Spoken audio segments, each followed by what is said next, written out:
सब कान खोलकर सुन लो मेरे माता भाई और प्यारी बहनों, 14 जनवरी को एक अत्यंत दुर्लभ दिव्य महासंयोग बन रहा है, क्योंकि इस दिन एकादशी व्रत और मकर संक्रांति दोनों एक साथ आ रहे हैं। शास्त्रों के अनुसार इस पावन दिन देवी देवताओं की शक्ति अपने चरम पर होती है, और यदि सच्चे मन से एक छोटा सा उपाय किया जाए तो एक मनोकामना शीघ्र पूर्ण होती है। उपाय यह है, प्रातः स्नान कर स्वच्छ वस्त्र पहने, एक कटोरी में 11 चावल के दाने, 7 गुड़ के छोटे टुकड़े और 21 तिल के दाने रखें। सूर्य देव की ओर मुख करके अपनी आंखें बंद कर मन ही मन अपनी एक इच्छा स्पष्ट रूप से बोलें, और फिर यह सामग्री श्रद्धा से किसी पीपल के वृक्ष के नीचे या बहते जल में अर्पित कर दें। उपाय के बाद पीछे मुड़कर न देखें और किसी से अपनी मनोकामना का केवल घर के ही नहीं, बाहर का भी अगर कोई बड़ा है, आदरणीय है, सत्कार वाला है, सम्मान वाला है, तो उठ के खड़े हो जाना चाहिए।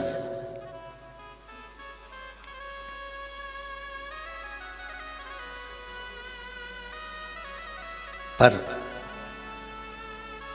जिन शनि महाराज का विवाह चित्ररथ की कन्या के साथ हुआ था, वो चित्ररथ की कन्या तो ये विचार में पड़ी थी कि मैं स्वयं इतनी प्रबल और जिसका पति इतना प्रबल,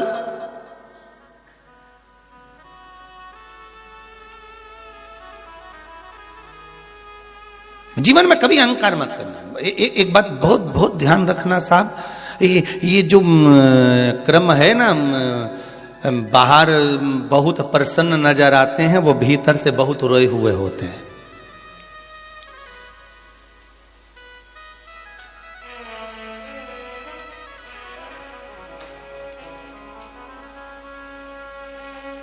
किसी ने पूछ लिया,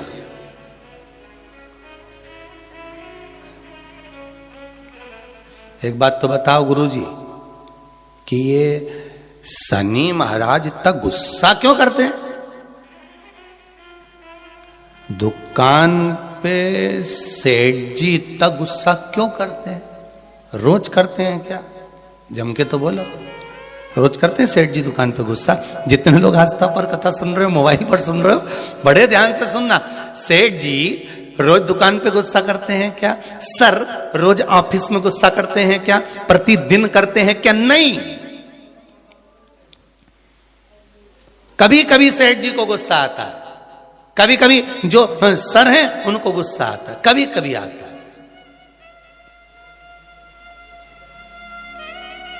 रोज नहीं करते। बहुत बहुत सावधानी से कथा का स्मरण करिएगा। सर रोज गुस्सा करते हैं क्या? नहीं। सेठ जी रोज गुस्सा करते हैं क्या? नहीं, प्रतिदिन नहीं करेंगे। मालिक रोज क्रोध करते हैं क्या? नहीं।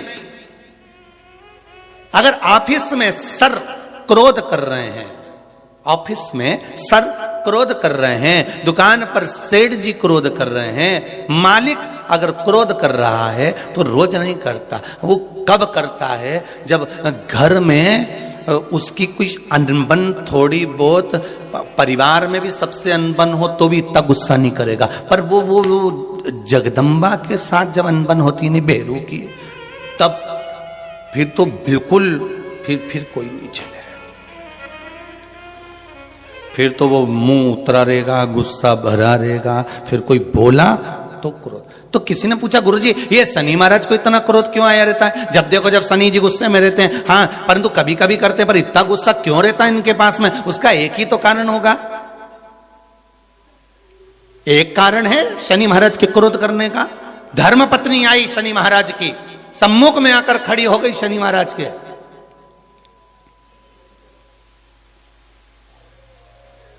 और अपने कार्य में शनि महाराज लगे रहे। माना आप व्हाट्सएप चलाओ, पर घरवाली खड़ी है तो थोड़ा सावधानी से एक बार मुंह से बात तो कर लो। तुम्हें यूट्यूब चलाना है, फेसबुक चलाना है, इंस्टाग्राम चलाना है, व्हाट्सएप चलाओ, लैपटॉप चलाना है, फोन जो कुछ करना करो, पर जो आई है चाय लेकर बात करने के लिए 2 मिनट, उसने भी तो अपना मोबाइल रख के आई ना, चाय बना के लाई ना, और 2 कप लाई, इसलिए लाई कि अपन दोनों बैठ के बात करेंगे। तो शनि महाराज जी की धर्म पत्नी भी ये सोच के आई थी कि मेरे प्रभु के पास में बैठकर मैं थोड़ी चर्चा करूं, मैं थोड़ी बात करूं, पर ये तो देखे ही नहीं लगा। आ गया क्रोध,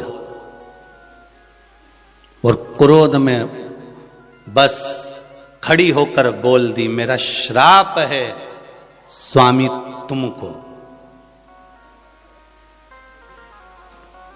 अब देखिए जरा शनि महाराज की पत्नी, मेरा श्राप है स्वामी तुमको,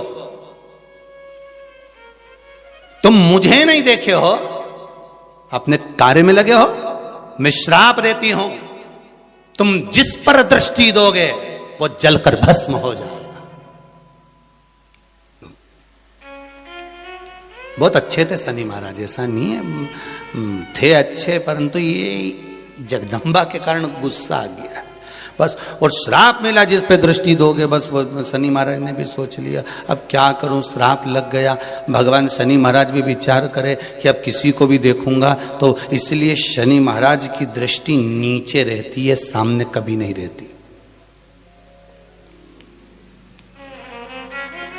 शनि मंदिरों में जितने भी शनि मंदिर हैं, आप सारे शनि मंदिरों में जाकर दर्शन करोगे तो शनि महाराज की दृष्टि सामने है, पर शास्त्र कहता है शनि महाराज ने दृष्टि अपने ऊपर नहीं रखी, नीचे की ओर रखी है, नीचे झुकाकर।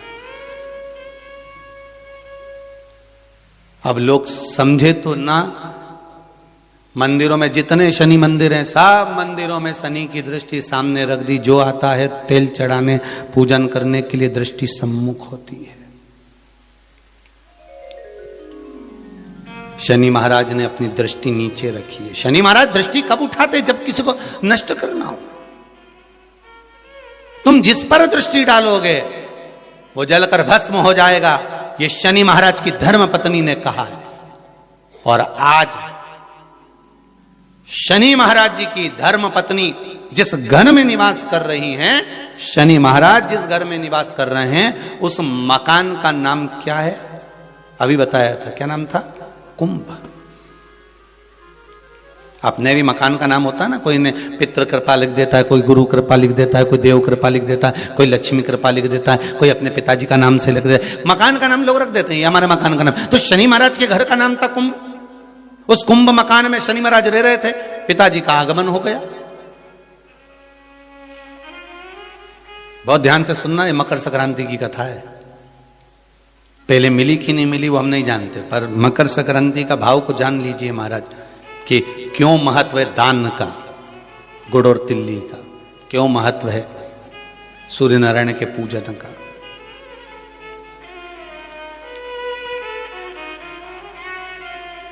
महाराज, शंभु शरणे पड़ी मांगू घड़ी रे घड़ी, दुख काटो दया करी ने दर्शन आपो।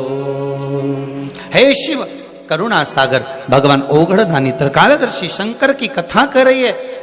भगवान सूर्य नारायण का प्रवेश हुआ कुंभ में, घर में प्रवेश करा। जैसे ही प्रवेश करा शनि महाराज तो उठ खड़े हुए, पर बहू खड़ी नहीं। घर का अगर कोई बड़ा आए, आदरणीय आए, सम्माननीय आए, तो उसको आदर देना चाहिए, सत्कार करो।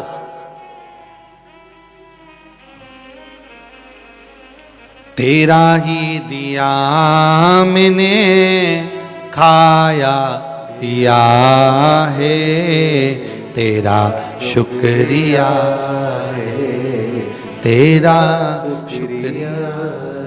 मुझे भोले बाबा ने बहुत दे दिया है, तेरा शुक्रिया है, तेरा शुक्रिया है। थोड़ा सा आदर करो।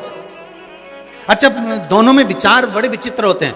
बहू सोचती है मैं सास को सुधार दूं, और सास सोचती है, जम के बोलो, बहू को सुधार।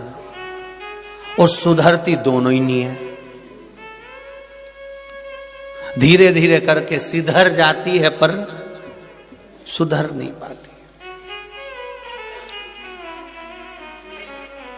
और कितना सुंदर भाव कहा है महाराज, अपन अपने आप को तो सुधार नहीं रहे, सब कुछ सुधार रहे, हमारे घर में शांति नहीं है गुरुजी, बहुत तकलीफ है गुरुजी। फिर गए किसी के पास में, उन्होंने कहा चलो हाथ दिखाओ, लाओ जरा तुम्हारा ग्रह दशा देखते हैं।